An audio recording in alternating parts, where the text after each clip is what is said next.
आज सदन के अंदर और सदन के बाहर मोदी 3.0 यानी कि प्रधानमंत्री नरेंद्र मोदी की तीसरी पारी का जो पहला बजट था उसके खिलाफ इंडिया गठबंधन का जो विरोध प्रदर्शन था वो देखते बनता था। पूरे स्क्रीन पर देखिए, यहां आप सभी नेताओं को देख रहे हैं।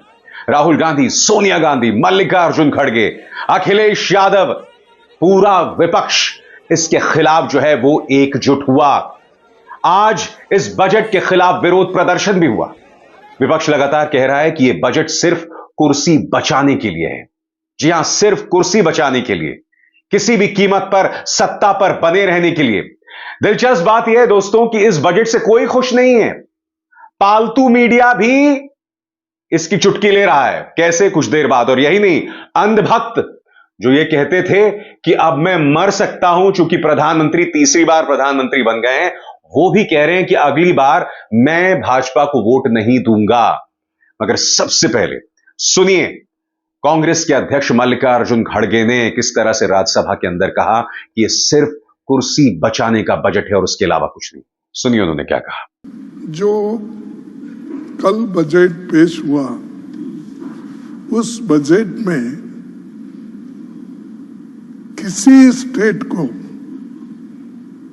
कुछ नहीं मिला और सबके थाली खाली और दो के थाली में पकोड़ा और ये अपना जिलेबी, एक सेकंड, ये दो छोड़ के किसी को नहीं मिला कुछ। ना तमिलनाडु को मिला, ना केरला को मिला, ना कर्नाटक को मिला, ना महाराष्ट्र को मिला, ना पंजाब, ना हरियाणा, ना राजस्थान, ना छत्तीसगढ़, ना किसी स्टेट को कुछ नहीं। दिल्ली को नहीं दिया तो मैं कितने गिनूं, ओडिशा को कुछ नहीं दिया। तो ऐसा बजट मैं कभी नहीं देखा और ये सिर्फ किसी को खुश करने के लिए, कुर्सी बचाने के लिए वो ये सब हुआ है। इसका हम कंडम करते हैं और इस ढंग से बजट पेश अगर हो गया, मैं समझता हूँ कर्नाटक से आए हैं। नहीं, कर्नाटक से आए हैं सर। हमारी तो अपेक्षा ऐसी थी सबसे ज्यादा मुझे ही मिलेगा, लेकिन वो इतना हमको तो कुछ नहीं मिला। तो इसका तो हम कंडम करेंगे, प्रोटेस्ट करेंगे। अगर आप जिस जगह अपोजिशन पार्टी चुन के आ गई, जिस जगह आपको निग्लेक्ट किया गया है या लोगों ने नकार दिया आपको, उस जगह कुछ नहीं मिला। और लोग अगर ऐसा आप करते गए, अगर बैलेंस नहीं होगा, डेवलपमेंट कैसा होगा? आज आपके साथ है, कल लोग वो दूसरों के साथ हो गए। ये तो लोग अलग समय में अलग अलग से करते हैं। इसीलिए मैं इसका कंडम करता हूँ। हम सभी पार्टी के लोग इसको कंडम करते हैं इस टाइप के एटीट्यूड के लिए। दोस्तों, आज का दिन वाकई दिलचस्प दिन था। देखिए विपक्ष किस तरह से नारेबाजी कर रहा था, किस तरह से पोस्टर्स और बैनर्स के साथ इस बजट का खुलेआम विरोध, नारेबाजी किस तरह से की गई। देखिए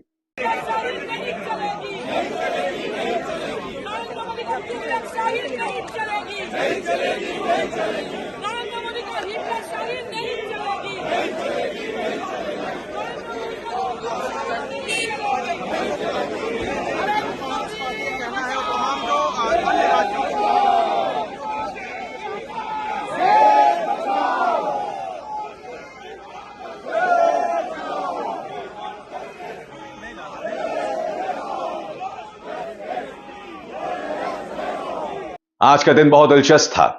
जहां मां सोनिया गांधी राहुल गांधी के साथ दिखाई दी, वहीं अखिलेश यादव जगन मोहन रेड्डी के साथ भी प्रदर्शन करते दिखे। जी हां, वही जगन मोहन रेड्डी जो पिछले 10 सालों से लगातार मोदी सरकार को राज्यसभा के अंदर बचाते आ रहे थे, लोकसभा के अंदर बचाते आ रहे थे। आज वो सदन के बाहर अखिलेश यादव के साथ समर्थन करते दिखे। दिलचस्प नजारे और भी थे दोस्तों। आप देख सकते हैं किस तरह से यहां पर जया बच्चन जो हैं वो सोनिया गांधी के साथ हंसी ठट्ठा कर रही हैं।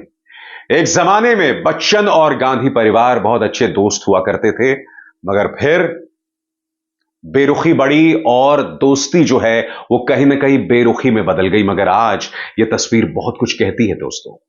देखिए किस तरह से हंसी ठट्ठा कर रही हैं जया बच्चन सोनिया गांधी के साथ। और आज राज्यसभा के अंदर जया बच्चन जो हैं वो भिड़ भी गई राज्यसभा के सभापति जगदीप धनखड़ के साथ, जब उनको उनके सवालों का जवाब नहीं दिखा। देखिए क्या नजारा था जब जया बच्चन भिड़ गई राज्यसभा के सभापति जगदीप धनखड़ के साथ, जिन पर अक्सर आरोप लगाया जाता है कि वो पक्षपात से काम करते हैं। सुनिए क्या हुआ। Sir, I am really surprised, again confused that instead of the minister, other members are standing and questioning me. I mean, sir, आप यहाँ बैठे हुए हैं, आप उनको टोकते नहीं। हमारे यहाँ से कोई खड़ा हो जाए तो आप बिल्कुल टोक देंगे। Sir, no, this is not fair. No, I don't expect this from you, sir. एक सेकंड।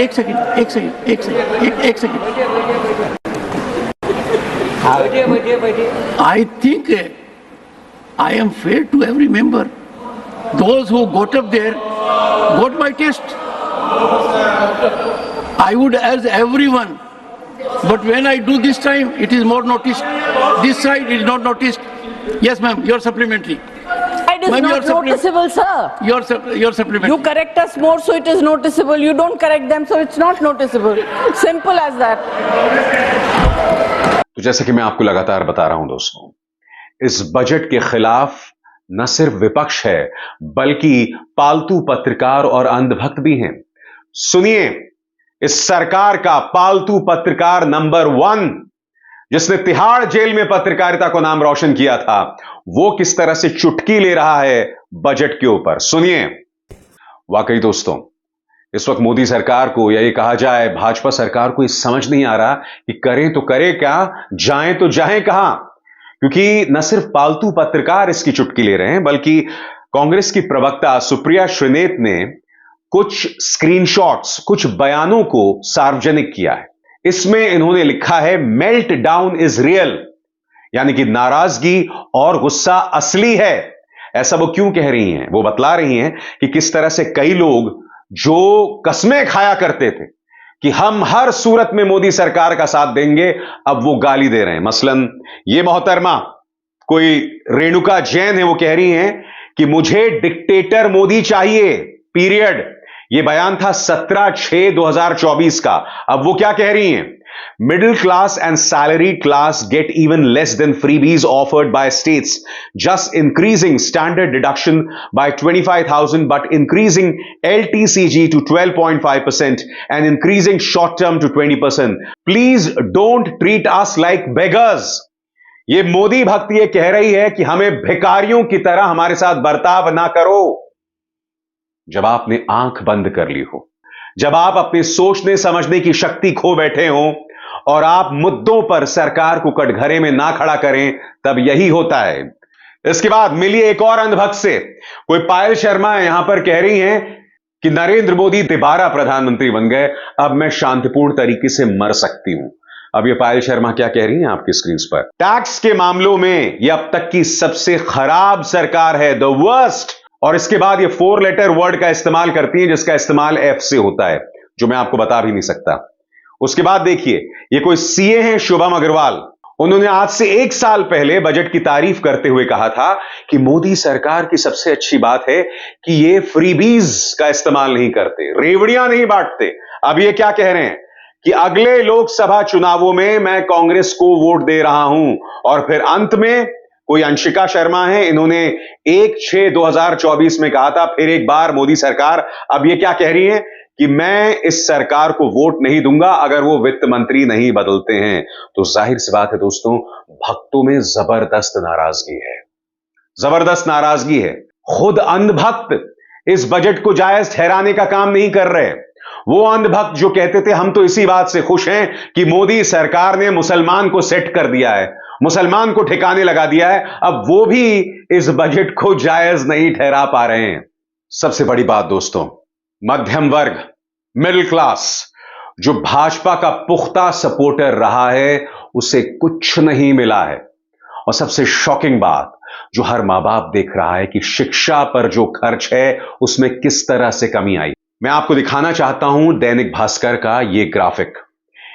एनडीए ने यूपीए के मुकाबले शिक्षा पर 1.4% बजट कम खर्च किया है। और मैं आपको बतला दूं कि शिक्षा पर एनडीए ने जो खर्च किया है वो लगातार 2014 से नीचे आता जा रहा है। ऐसा नहीं कि कभी उछाल आया हो, क्योंकि अगर आप यूपीए की सरकार में देखेंगे तो कुछ ऐसा भी दौर था जब शिक्षा पर करीब 5% खर्चा गया था। आप देख सकते हैं शिक्षा पर कांग्रेस की सरकार ने साल 2008-2009 में 5% खर्चा था, उसमें गिरावट आई। मगर जहां तक एनडीए सरकार की बात है या मोदी सरकार की बात है, शिक्षा पर खर्च लगातार कम होता गया है।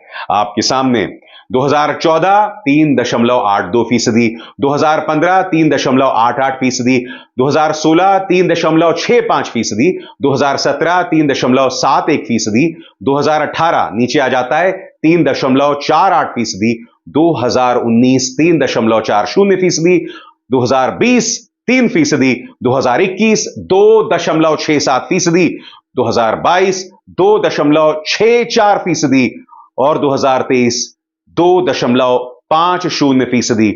इस तरह से आप देख रहे हैं लगातार गिरावट आ रही है। यह अपने आप में चिंताजनक बात है और उसका असर आप चारों तरफ देख रहे हैं। शिक्षा को लेकर मोदी सरकार का जो रवैया है वो शर्मनाक है। पेपर लीक भी होते हैं तब भी सरकार इसे मानने को तैयार नहीं होती है। तो ये तमाम चीजें हैं जिसका जवाब मोदी सरकार को देना पड़ेगा कि आखिर क्या वजह है कि चाहे उनके पालतू पत्रकार हों, चाहे अंध समर्थक हों, वो भी इस बजट से खुश नहीं है। अभिसार शर्मा को दीजिए इजाजत। नमस्कार। स्वतंत्र और आजाद पत्रकारिता का समर्थन कीजिए, सच में मेरा साथी बनिए। बहुत आसान है दोस्तों, इस ज्वाइन बटन को दबाइए और आपके सामने आएंगे ये 3 विकल्प, इनमें से एक चुनिए और सच के इस सफर में मेरा साथी बनिए।